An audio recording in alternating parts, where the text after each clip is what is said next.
왜 노인과 젊은이들이 하나 되지 못할까?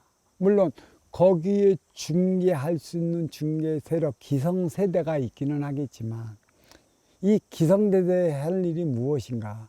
이 기성세대가 지금으로 보면 엘리트 세대라고 할 수 있어요. 젊은이 세대는 서민이라 할 수 있다라고 한다면 그 기성세대는 중층이라 할 수 있는 것이고 노인 세대는 상층이라 할 수 있는 것이에요. 근데 과연 그 행위를 다하며 살아가고 있느냐는 것이죠. 엘리트 세대가 무엇을 했느냐, 무엇을 어떻게 해야 하느냐를 모른다는 것이에요. 가장 문제는 젊은 세대와 그 노인 세대의 괴리가 커요. 이 30년이라는 괴리가 커. 그 30년에 진화 발전을 해왔고 그만큼의 에너지를 먹었으면 젊은 세대에게 지혜로서의 그 많은 삶을 살아가게끔 모든 에너지를 쏟아부어야 했는데 쏟아붓지 못한 이유가 어디에 있어요? 그냥 육생살이 유권살을 위한 힘의 논리에 사로잡혀 왔기 때문에 결국은 젊은 세대에게 줄 게 아무것도 없다라는 얘기죠. 안타까워요. 더불어 하나 되어 살아간다면 서로의 행위가 이루어 상호 생생을 이루어낸 것인데 더불어 하나 되어 살아간 세대가 아니라는 게 참으로 안타까울 수밖에 없다. 이처럼 이 모든 것, 양양상층, 음음상극, 상호상생, 더불어 하나 되어 살아가는 이 서로의 행위가 이뤄온 걸 상호상생이라고 하는 것이죠. 이게 인생 방정식입니다.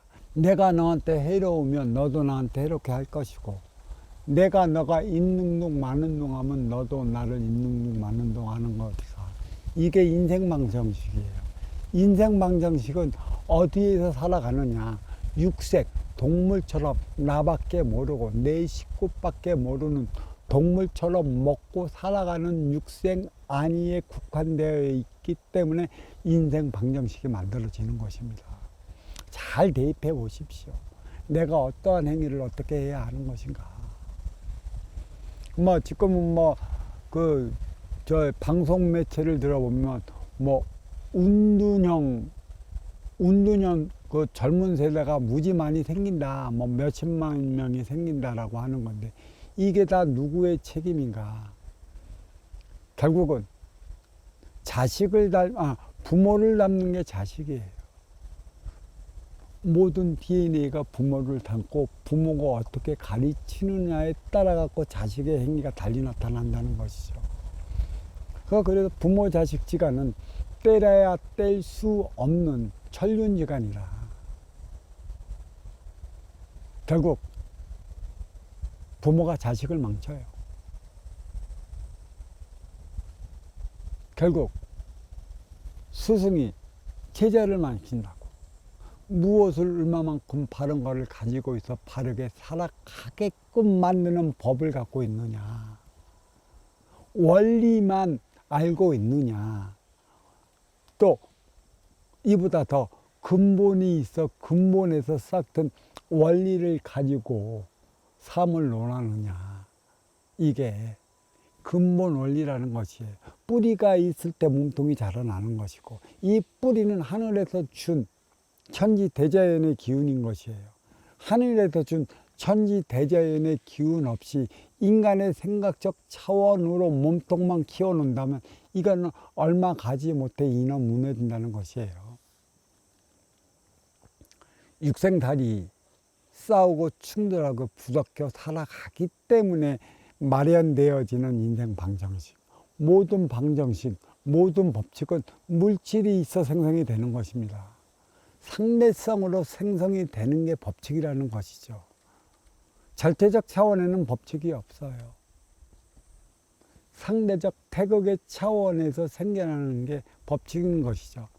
물질과 빈물질, 생각과 지식이 합치지 못하면 물질적 차원에서만 물질의 법칙을 나타내려 하니 이거는 원리는 있는데 근본을 찾지 못해 갖고 인의 모든 원리는 원리를 낳고 또 그 원리를 풀어내기 위해 모든 지식을 원리에만 쏟아내는 이유가 여기에 있는 것이죠.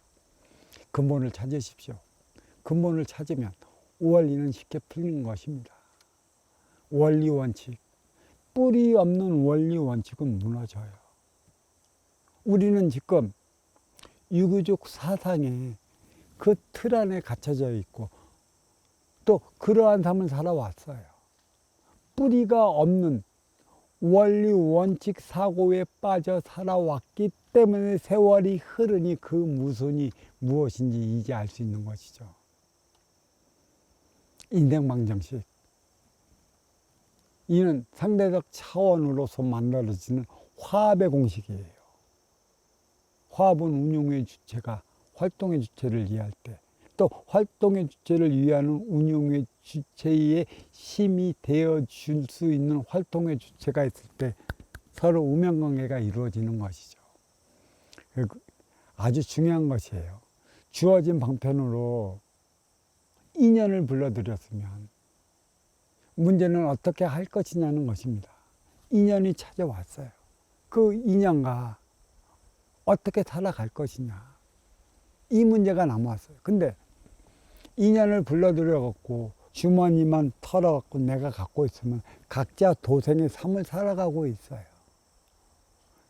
또 불러들인 인연의 주머니를 털은 인연은 또 어디 가서는 필요한 물건과 물품이 많이 되면 결국 이 인연은 그 육성량 돈만 두고 물건만 사오니 어떻게 화합의 에너지, 하나 되는 에너지, 함께하는 에너지가 무엇인지 어찌할 수 있겠습니까? 그래서 인간은 각자 도생이 돼요. 운용의 주체로서 간판 보고 아쉬워 찾아온 너의 아쉬움은 채워주지 못하고 부족한 육성량만 채워주고 돈만 뺏으니 귀하게 찾아온 인연을 대하지 못하니 나도 이렇게 번 돈 가지고 그 간판 보고 찾아가서 어디 가서 인연의 대접을 받기나 하겠어요? 내가 인연에게 푸대접하고 주머니만 놓은 만큼의 그 푸대접을 나가면 똑같이 받게 지금 되어 있는 사회적 이 구조가 어디에 나타나는가?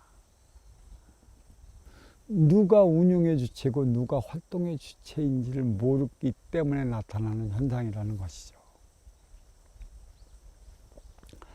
이타적 사람으로 승화되어야 하는 것입니다.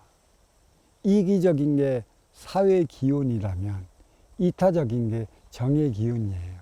조화와 균형을 맞춰 나가야 하는데 이타적 행위 말로만 하지 그게 무엇인지 몰라요. 내 행위가 이로와 맞이하는 운용의 주체일 때 이타적으로 나타나지 않으면 나도 얼마 가지 않아 부메랑을 맞게 된다는 것이죠. 표적을 받는다는 것입니다. 돌고 돈다는 것이죠. 안타까운 이 현실 어떻게 해야 할까요? 자, 이번 문 여기에 마치도록 하겠습니다.